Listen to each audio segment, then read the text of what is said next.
En los últimos años, todo lo que tiene que ver con el mundo del crecimiento personal y el autoconocimiento ha cogido una relevancia absolutamente espectacular. Honestamente, yo estoy muy feliz de que esto sea así porque por fin ya era hora de que se le diera la importancia que realmente tiene a todo lo vinculado a la salud mental. Desde el manejo de las emociones hasta el manejo de nuestros pensamientos, saber cómo regularnos internamente, cómo conocernos, es absolutamente fundamental, crucial, tanto para la relación con nosotros mismos, la relación con los demás, pero sobre todo como un acto puro y absoluto de responsabilidad social. Sin embargo, sí que es cierto que cuando uno empieza a meterse en este mundillo se da cuenta de que hay muchos caminos, hay muchas técnicas, muchas herramientas y a veces esto puede llegar a abrumar un montón, ¿no? Está claro que no todos somos para todo el mundo. Yo tengo muy claro que no soy para todo el mundo, que mi mirada no es válida para todos y honestamente no espero que esto sea así. Pero sí que lo cierto es que hay, digamos, una serie de cuestiones fundamentales que cuando uno quiere empezar a meter la patita en este mundo del autoconocimiento, es interesante que tenga en cuenta. Así que en el episodio de esta semana quiero contarte cuáles son, desde mi punto de vista, obviamente no hay un manual de uso para esto, es siempre desde mi punto de vista, cuáles son estos 8 pilares fundamentales del autoconocimiento para asentar unas buenas bases sobre hacia dónde tenemos que colocar nuestra mirada. Siempre teniendo en cuenta que lo puedes complementar con aquello que tú consideres, ¿de acuerdo? No es una verdad absoluta ni muchísimo menos. Así que, sin más, empezamos con el episodio de hoy. Estás escuchando Cómo vivir con calma mental, el podcast de mindfulness, meditación, coaching y conciencia emocional dirigido por Alba Ferreté. Un podcast que te aporta reflexiones y técnicas para saber cómo gestionar tus emociones y calmar tu mente. Lo que voy a compartirte hoy tiene mucho que ver con la metodología de trabajo que yo tengo siempre en mente cuando inicio un proceso personal con alguien, cuando monto una formación, cuando hago incluso alguna actividad, algún retiro o alguna cosa de estas. La estructura para mí siempre es la misma porque siempre todo camino, ¿vale? Toda salida es hacia adentro y por lo tanto todo camino tiene que implicar la mirada interior. Y son 3 pilares fundamentales. El primero es descubrir cuál es el personaje que estamos interpretando, y eso implica todas sus limitaciones. Obviamente también implica saber cuáles son sus potencialidades, ¿de acuerdo?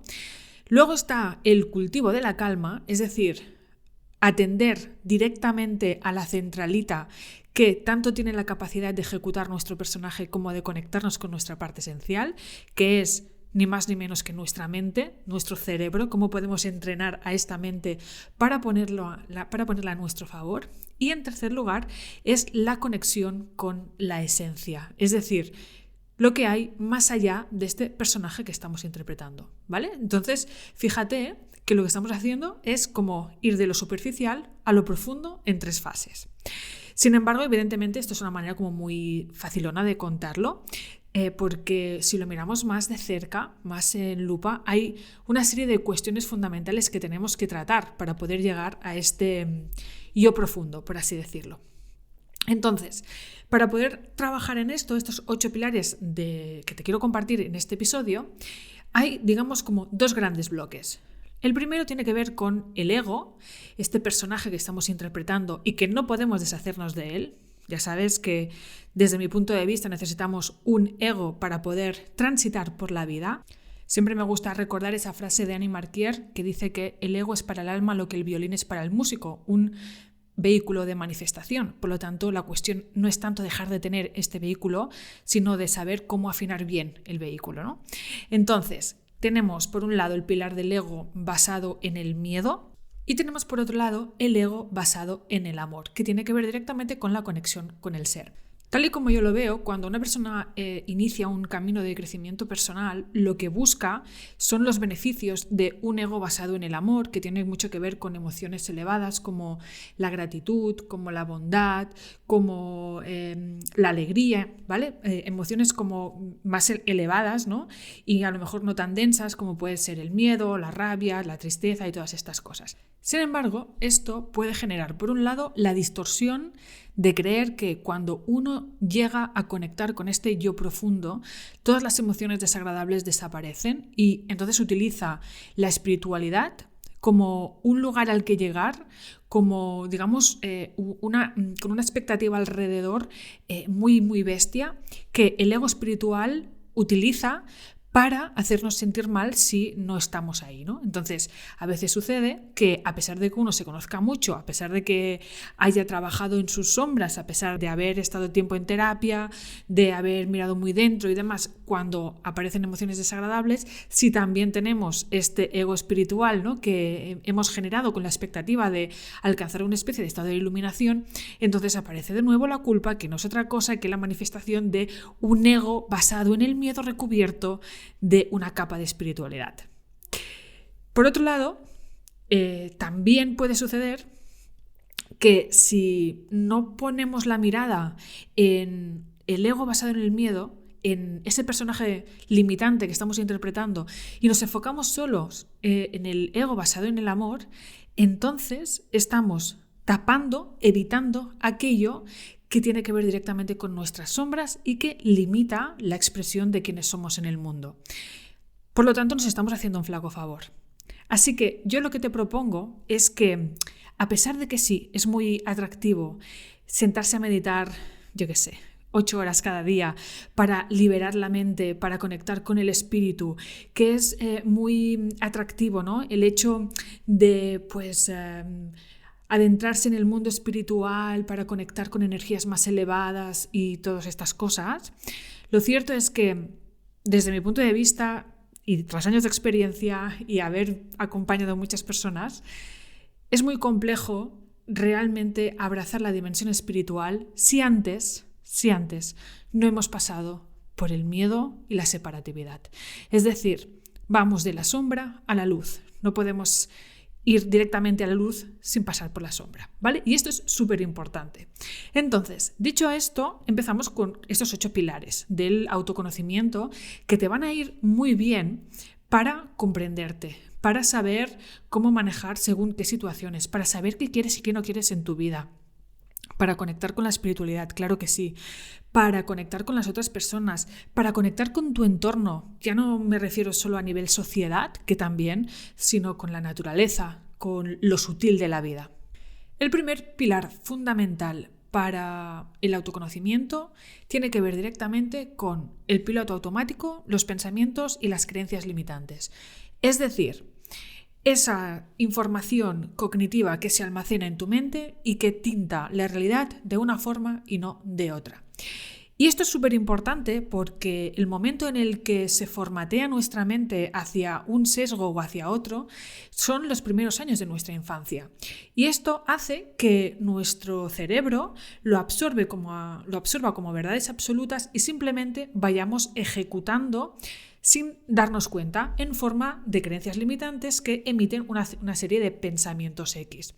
Por lo tanto, la base del autoconocimiento tiene que ser la observación de cuáles son esos pilotos automáticos, sobre todo a nivel mental, a nivel de mis pensamientos, que yo voy ejerciendo en mi día a día, esas cosas que pienso de forma totalmente automática y que generan como consecuencia una serie de creencias limitantes que me limitan especialmente a mí. Es decir, son limitantes en relación al mundo, pero obviamente está hablando sobre mí. Si yo creo que no soy capaz, si yo creo que no soy suficiente, si yo creo que no tengo derecho a ocupar mi lugar en el mundo, estos son creencias raíz que emiten una serie de pensamientos asociados que hará que yo me comporte de una manera y no de otra. Por lo tanto, la observación de los pensamientos y el reprogramar la mente con estos pensamientos, con pensamientos sustitutorios de tipo potenciador, con creencias potenciadoras, va a ser lo que va a permitir que empieces a andar hacia la libertad interior, ni más ni menos. El segundo pilar fundamental tiene que ver con el descubrir cuáles son tus valores y tus talentos. Los valores actúan como faros en el horizonte, son aquellas cuestiones clave a partir de las cuales vamos a sentirnos coherentes o incoherentes con la vida en función de si nos alineamos o no con ellos. Por lo tanto, conocer cuáles son tus valores va a ayudarte a tomar las decisiones de una manera mucho más fácil y mucho más conectada con lo que es importante para ti. Evidentemente los valores cambian a lo largo de la vida, hay algunos que cambian, hay otros que son más fijos y que obviamente están un poco sujetos a las circunstancias personales, ¿no? Pero sea como sea, hacer una actualización de estos valores personales fundamentales a lo largo del tiempo, una vez cada 6 meses, por ejemplo, o una vez al año, es muy importante para poder tomar decisiones en coherencia. Y por otro lado tenemos el tema de los talentos. Los talentos no dejan de ser estas herramientas que traemos de serie las personas y que permiten que nos desenvolvamos por el mundo de una forma potenciando una serie de cosas y no otras, ¿no? Hay personas que son más comunicadoras, hay personas que son más estrategas, más analíticas, hay personas que son más sociables. Entonces, conocer cuáles son tus talentos va a permitirte que puedas enfocar tus energías en tus zonas de excelencia y que puedas potenciar eso, porque al fin y al cabo no somos todos iguales. Las personalidades de cada uno son múltiples y lo que es interesante es saber dónde coloco yo el foco para sacar lo mejor de mí. Conocer mis talentos y esto, alinearlos con nuestros valores, es lo que te va a ayudar a que puedas sacar tu máximo potencial o al menos un potencial que sea lo más óptimo para tu momento presente en función de tus circunstancias.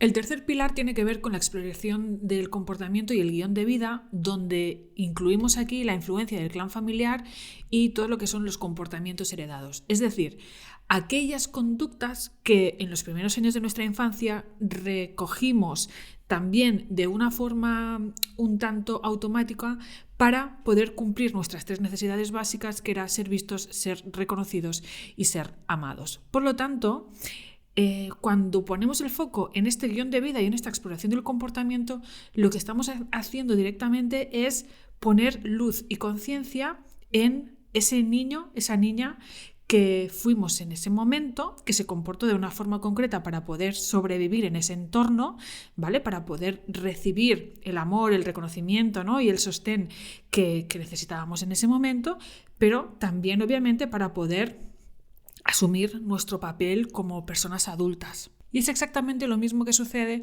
con el cuarto pilar, que es todo lo que tiene que ver con las emociones, ¿vale? Saber cómo regular las emociones, cómo entenderlas, poder poner nombre a lo que nos está sucediendo y sobre todo bajar al sentir, a las heridas y los apegos que llevamos dentro de nosotros de una forma totalmente inconsciente, pero que más a menudo de lo que nos gustaría son las causantes de que veamos la vida de una forma y no de otra.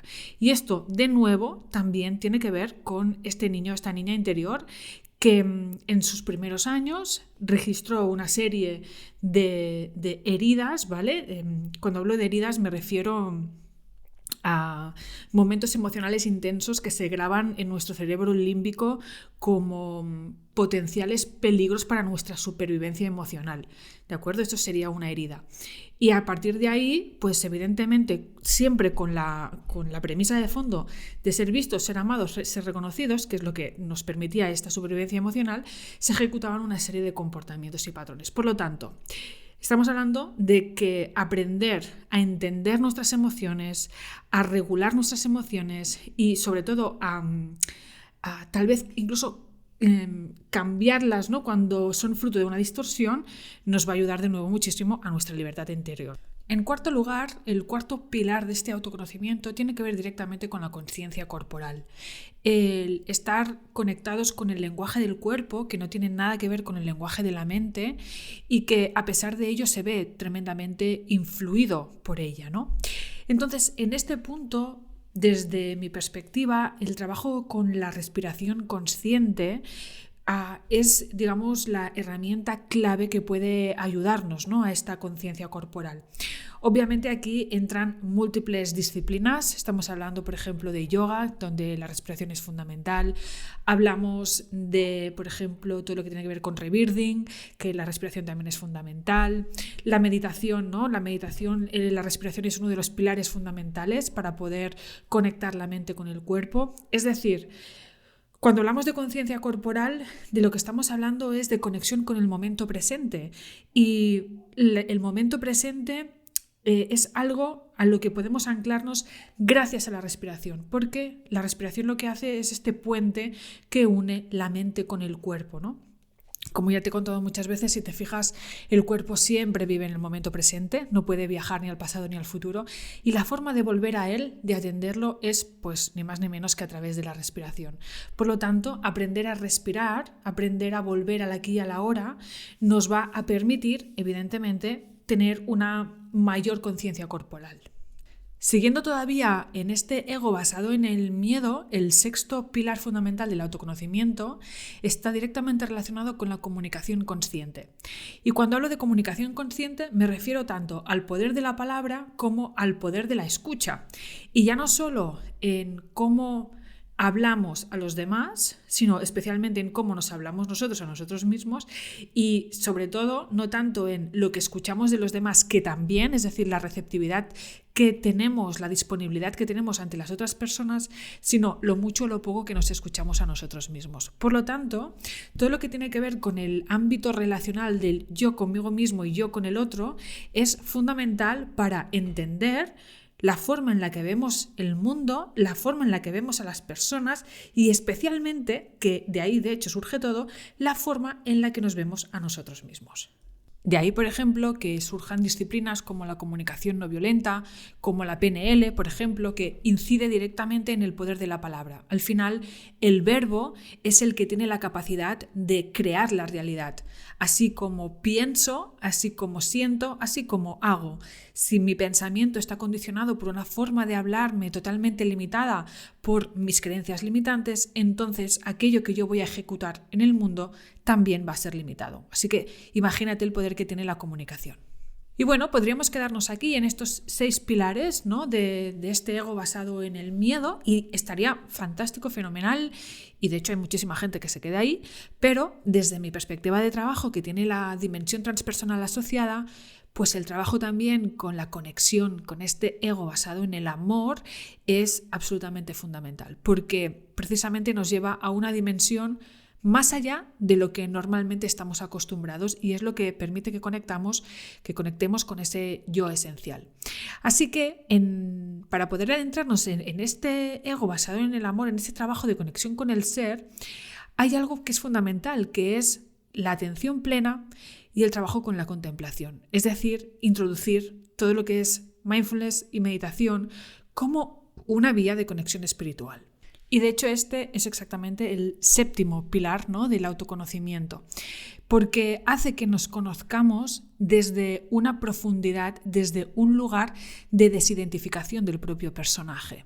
Es algo que así de buenas a primeras es un poco difícil de comprender tal vez, porque normalmente estamos como muy vinculados a lo que pensamos, a lo que hacemos y a lo que sentimos, pero precisamente este trabajo de contemplación lo que hace es abrir un espacio de desidentificación entre lo que soy y lo que experimento, que son cosas totalmente distintas.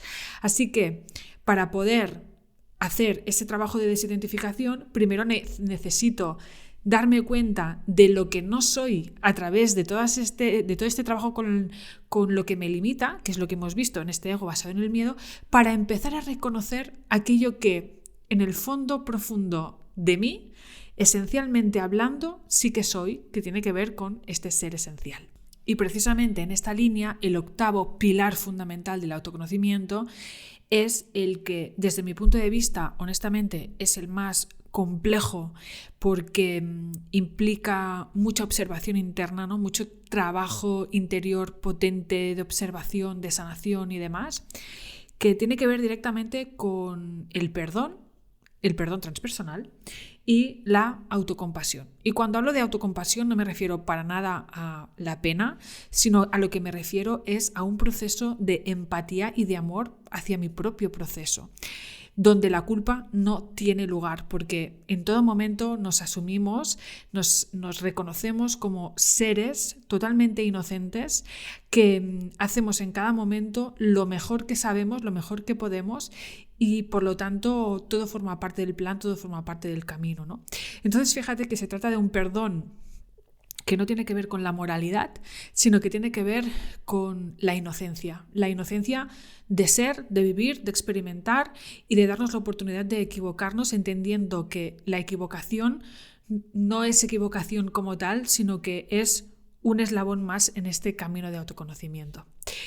Evidentemente, hablarte de este último peldaño ahora, a lo mejor esto te está sonando un poco a chino directamente, porque es algo que solo es posible abrazar cuando, como te decía, hemos transitado por todo lo anterior, ¿no? Porque si tenemos dentro de nosotros un registro muy fuerte de perfeccionismo, de necesidad de control, de emociones muy arraigadas como el enfado, como la tristeza y demás, probablemente hay algo en nosotros vinculado a nuestra supervivencia que hará que tal vez no podamos perdonarnos y que no podamos ser compasivos con nosotros mismos. Así que primero tenemos que pasar por la sombra para luego poder abrazar la luz. Así que, como ves, estos son los 8 pilares del autoconocimiento, desde mi punto de vista, siempre desde mi punto de vista. Y a partir de ahí, cada uno de estos pilares los puedes trabajar de múltiples formas, a través de múltiples herramientas, que si constelaciones familiares, que si PNL, que si, yo qué sé, Theta Healing, que millones de cosas, ¿de acuerdo? Millones de cosas. Todo lo que tenga que ver con el autoconocimiento, desde mi punto de vista, es bienvenido. Lo que es importante es que resuenes tanto con la técnica como con la persona que tenga que acompañarte. A partir de ahí, hazlo como quieras, ¿vale? Hazlo como quieras, como tú te sientas cómodo, cómoda. Lo importante es iniciar este viaje, porque es un viaje absolutamente apasionante, un viaje de subidas y bajadas, pero que jamás te deja indiferente. Si quieres que sea yo quien te acompañe en este viaje de forma individual, comentarte que en este momento tengo la agenda cerrada, pero que a mediados del mes de junio voy a volver a la carga, ¿vale? Voy a volver a abrir la agenda para poder acompañarte en esta transformación interior, en este camino de autoconocimiento, si así lo deseas. Voy a dejar en la descripción del episodio un enlace para el formulario de descubrimiento, aunque ya te avanzo que hasta el mes de junio no me voy a poner en contacto contigo, ¿vale? Esto es importante porque voy a estar unos meses laboralmente hablando de parón. El podcast en principio va a seguir adelante, vamos a ver cómo surge todo, pero hasta el mes de junio pues no voy a poder ponerme en contacto contigo, de manera que si quieres reservar tu plaza, obviamente yo voy a ir respondiendo por orden, ¿no? de envío, y será un placer acompañarte a partir de mediados de junio. Dicho esto, como siempre, muchísimas gracias por estar al otro lado, por tus valoraciones de 5 estrellas aquí en el podcast y especialmente por suscribirte a calmamental.com. Yo vuelvo por aquí la próxima semana, espero que te haya parecido interesante este episodio, compártelo con quien tú quieras y pues nos vemos en unos días. Un abrazo muy fuerte y que vaya genial. Chao.